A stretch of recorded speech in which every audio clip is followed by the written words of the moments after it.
30 years to life.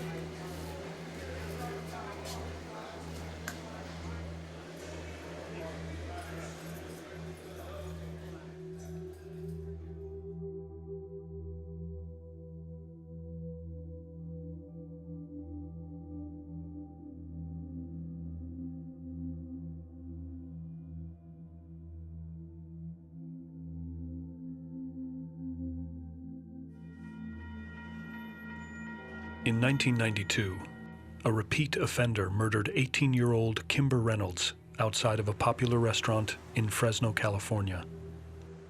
I literally held her hand while she was dying, and there wasn't a damn thing I could do about it. It's very frustrating. And I made a promise to her that I would try to do everything possible to try to prevent this from happening to other people. And to that end, we've tried to stay very true to it.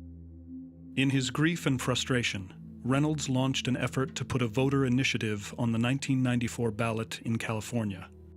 When I interviewed Mike Reynolds for my Three Strikes book, Cruel Justice, he told me that they originally had considered calling the law the street sweeper because, as he put it, it was intended to sweep all of the garbage off the streets. Everything changed with the kidnapping of 12-year-old Polly Klaas. A stranger who had entered through an unlocked door took Polly from her own bedroom while she was having a slumber party. Richard Allen Davis was arrested and subsequently charged and convicted of the kidnapping and murder of Polly Klaas. The story of Polly Klaas featured prominently in trying to scare people to pass the initiative. It wasn't based on science. It wasn't based on any kind of rational criminology. It was based on political hysteria. California's original Three Strikes law imposed a life sentence for any felony conviction, no matter how minor, if the defendant had 2 prior serious felony convictions. All Three Strikes is asking them to do is one thing, and that's stop doing crime. It became the fastest qualifying initiative in the history of California. We turned in over 800,000 signatures.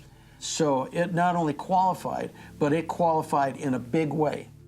On March 7, 1994, Pete Wilson signed Three Strikes into law.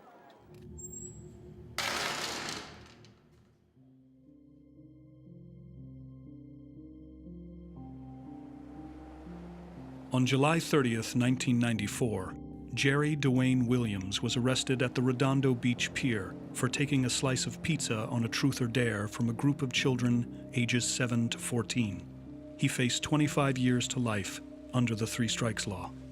I was the one that they were going to make an example out of. I was going to be their guinea pig.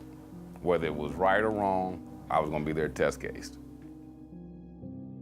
This was not a petty theft with a prior, as it was charged, okay? This was a robbery. This was a robbery. It was a taking through force or fear. It is the classic violent felony. The guy that probably is responsible for reducing and stopping more crime in this state than anybody else was the guy that stole that slice of pizza. When he got that 25-year to life sentence, and it was such big news, not only here, but all through the Western world. 25 to life for stealing a slice of pizza. This was we called it the pizza heard round the world. Mr. Williams obviously went, damn, that's one tough law. But then so did every other criminal out there that had strikes. It just didn't do me. They just didn't get me, but they got my whole family. For the next 25 years, I can't see them, they can't see me. And that's when it really hit that they gave me a life sentence. Not 25 years, but they gave me a life sentence. The first cellmate I had when I first got to Folsom had a 5 to life sentence. He had been down 30 years. And my next cellie was given 17 years on a murder. I was like, well, damn, you killed somebody and you go home before I do. The voters didn't really understand, nor did they want to approve Three Strikes that says, you steal a piece of pizza, you're in prison now for, 25 to life. That's crazy. And they did a shotgun appellate to the Supreme Court, and they agreed, and thank God. I went back, they commuted my sentence from 25 to life. The 6 years with 85%. I did 5 years, 8 months. For $1.75 worth of pizza I didn't even taste. Jerry's case is not unique. In 2012, 4,000 inmates in California were serving life sentences for nonviolent crimes under the Three Strikes Law.